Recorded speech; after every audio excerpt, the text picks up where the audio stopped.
continue jusqu'à 9h avec Nikos Aliagas. Bonjour David Doucan. Bonjour Nikos, bonjour à tous. À la une de l'actualité ce matin. Attention, dossier chaud, la réforme de la fonction publique arrive en Conseil des ministres. Unanimité des syndicats de fonctionnaires contre le texte. Des manifestations sont prévues dans tout le pays.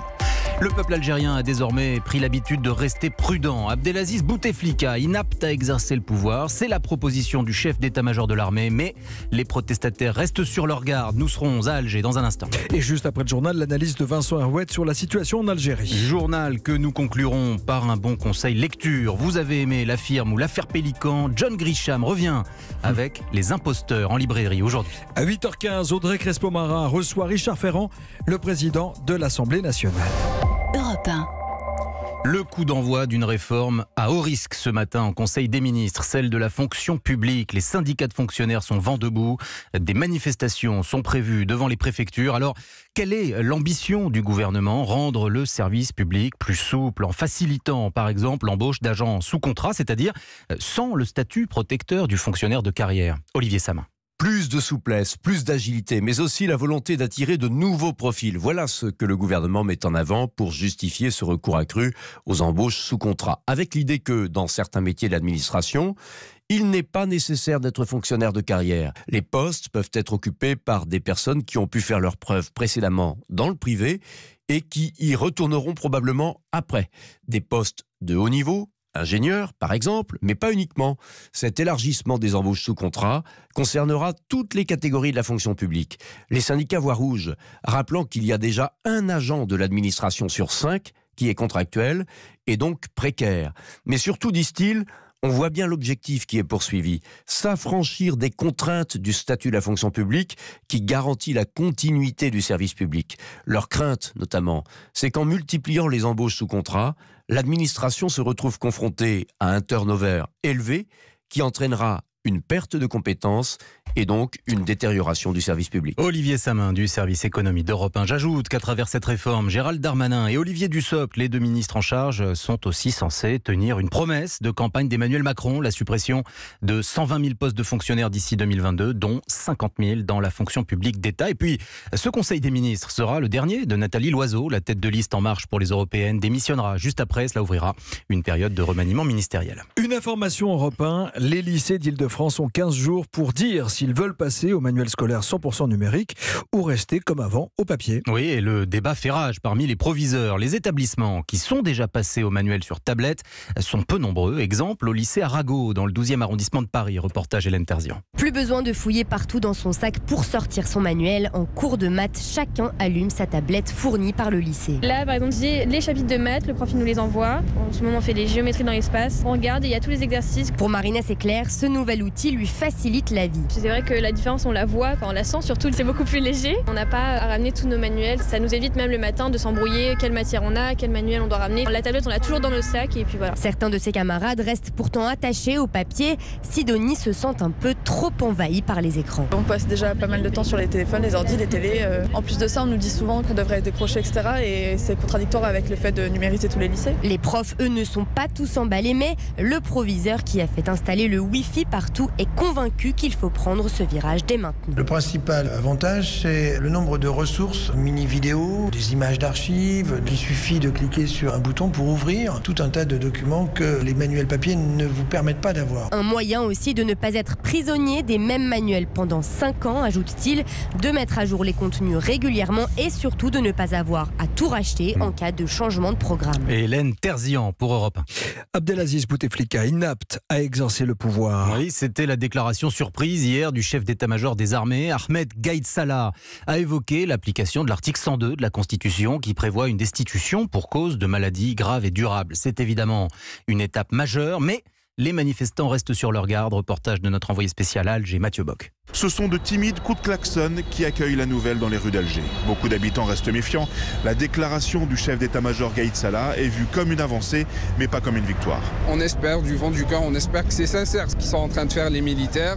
Parce que, après tout, même les militaires, s'il n'y avait pas la sortie de tout ce peuple et tous ces jeunes, ils pouvaient très bien appliquer cette loi au 4e mandat, parce que ça fait 7 ans qu'on n'entend pas le président parler. C'est un bon début. Après, il faut que les promesses soient tenues. Il ne faut pas que ce soit des paroles en l'air juste pour calmer le peuple. pour avoir 2 fois 45 jours de répit. Nous, ce qu'on veut, c'est que Bouteflika sorte. Et on dirait que c'est ce qui est en train de se passer. Donc on espère qu'on n'a pas fait tout ça pour rien. Moi, personnellement, je reviendrai chaque vendredi jusqu'à ce que toute son équipe sorte. Parce que si c'est pour nous dire que lui sort mais que son équipe reste, ça sert à rien. Si l'article 102 de la Constitution est appliqué, des élections présidentielles pourraient se tenir avant le début de l'été. Et pour que le processus se mette réellement en place, les manifestants ne comptent pas relâcher la pression et appellent donc à de nouveaux rassemblements à travers tout le pays dans 2 jours pour le 6e vendredi d'affilée. Alger, Mathieu Bock, Europe 1. Un 737 MAX de la compagnie américaine Southwest a atterri d'urgence à Orlando, en Floride. Aucun voyageur n'était à bord. L'appareil était en route pour la Californie afin d'être entreposé. C'est un problème de moteur qui est en cause cette fois-ci. Le journal avec David Doucan, objectif Lune pour Donald Trump. Oui, le président veut voir à nouveau des Américains fouler le sol lunaire d'ici 5 ans et si possible que le prochain homme sur la Lune soit une femme. Alors, il met la pression sur la NASA, il a envoyé son vice-président Mike Pence gronder les membres de l'agence spatiale, il n'y a pas d'autre mot. Le récit de notre correspondant aux États-Unis, Xavier Yvon. La NASA, vous avez un problème. Voilà en somme le message sévère lancé par le vice-président aux employés de la mythique agence spatiale. Ladies and gentlemen, that's just not good enough. Mesdames et messieurs, vous n'en faites pas assez. Mike Pence reproche le retard dans la construction d'une nouvelle fusée, l'inertie bureaucratique, le surcoût et il menace. Si la NASA n'est pas capable d'envoyer des astronautes américains sur la Lune d'ici 5 ans, dit-il, alors on devra changer l'organisation, pas la mission. Et s'il le faut, les États-Unis utiliseront des fusées privées, allusion aux entreprises comme SpaceX qui lancent déjà des satellites. Donald Trump surfe sur la nostalgie de la grandeur de l'Amérique. Son vice-président ressuscite pour lui la course aux étoiles des années 60. Cette fois, ce ne sont plus les soviétiques la menace, mais la Chine qui a récemment posé un robot sur la face cachée de la Lune. Mike Pence martèle l'objectif.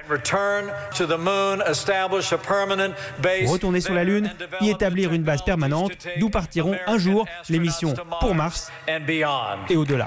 New York, Xavier Yvon, Europe 1. Et je vous donne cette information dont nous venons de prendre connaissance. L'Inde a abattu un satellite en orbite basse avec un missile lors d'un exercice. C'est une information qui nous est donnée par le Premier ministre indien Narendra Modi. Retour en France, football, nous ne sommes qu'en mars et pourtant on parle déjà de mercato. Oui, parce que quand vous vous appelez Kylian Mbappé, forcément vous attisez les convoitises. Avec nous, Cyril de la Morinerie, Zinedine Zidane, Cyril, le coach du Real Madrid, adore Kylian Mbappé. Oui, Zidane en rêve, il fait de Kylian Mbappé sa priorité. L'entraîneur du Real souhaiterait l'associer en attaque à Karim Benzema. Mais un départ du PSG dès la fin de la saison est peu probable. D'abord parce que Kylian Mbappé lui-même a déclaré publiquement son attachement au club parisien. Il affirme qu'il jouera dans la capitale la saison prochaine. De sources proches du PSG, on confirme d'ailleurs qu'un départ du joueur de 20 ans n'est pas d'actualité. Et puis surtout parce qu'un porte-parole du Real Madrid vient de démentir les folles rumeurs, affirmant que le club madrilène était prêt à débourser des sommes astronomiques pour arracher la pépite parisienne. En fait, à l'heure actuelle, l'entraîneur du Real, Zinedine Zidane, souhaiterait d'abord connaître l'état de son vestiaire, identifier les manques avant de lancer une grande offensive lors du mercato. Si Mbappé a peu de chances de traverser les Pyrénées en juin prochain, son coéquipier Neymar pourrait lui être tenté par un départ. Un joueur que le président du Real, Florentino Pérez, aime particulièrement, meneur de jeu mais aussi méga star, capable de faire exploser la vente des maillots. Neymar coche toutes les cases. Merci à vous, Cyril de la Morinerie du service des sports d'Europe 1 pour toutes ces précisions. Alors si je vous dis la firme, si je vous dis l'affaire Pélican, vous me répondez quoi, David? Je vous réponds John Grisham, le maître, bon. Bien sûr, le maître du thriller. John Grisham qui sort un nouveau livre aujourd'hui, cela s'appelle Les Imposteurs. Ça, c'est un peu nous aussi, ce matin avec ce texte qui était largement écrit. Évidemment. Notre critique littéraire. Studio raté, je vous le dis. Voilà, il faut l'avouer. Notre critique littéraire Nicolas Caro, il a adoré ce livre. Marc est un étudiant américain en dernière année de droit à Washington. Il est sans le sou. Pire, il doit de l'argent à l'État, 266 000 $ pour rembourser son prêt étudiant. Et il ne sort pas d'Harvard, mais de Foggy Bottom, une école bas de gamme qui ne lui garantit pas du tout un boulot à la sortie. Il y a aussi Todd, Gordy et Zola, 4 amis tous pris dans le même piège. Gordy est particulièrement remonté contre ce système. Alors il creuse un peu le sujet. Il découvre que ces écoles ne sont que des investissements financiers destinés à engraisser engraisser des spéculateurs. Les étudiants de Foggy Bottom décident de ne plus se laisser faire et de dénoncer cette arnaque à grande échelle. Ce ne sera pas sans risque. Encore une fois, John Grisham s'empare d'un sujet complexe. Il le rend limpide pour les profanes et construit un thriller haletant. Il s'inspire comme souvent d'une affaire bien réelle. C'était en 2014. L'écrivain lit un article intitulé « L'arnaque des écoles de droit ». Une fois terminé, explique-t-il, j'ai su que je tenais mon nouveau roman. Nicolas Caro du service culture d'Europe 1. J'ajoute que John Grisham, c'est à ce jour 300 millions de livres vendus. 300 millions.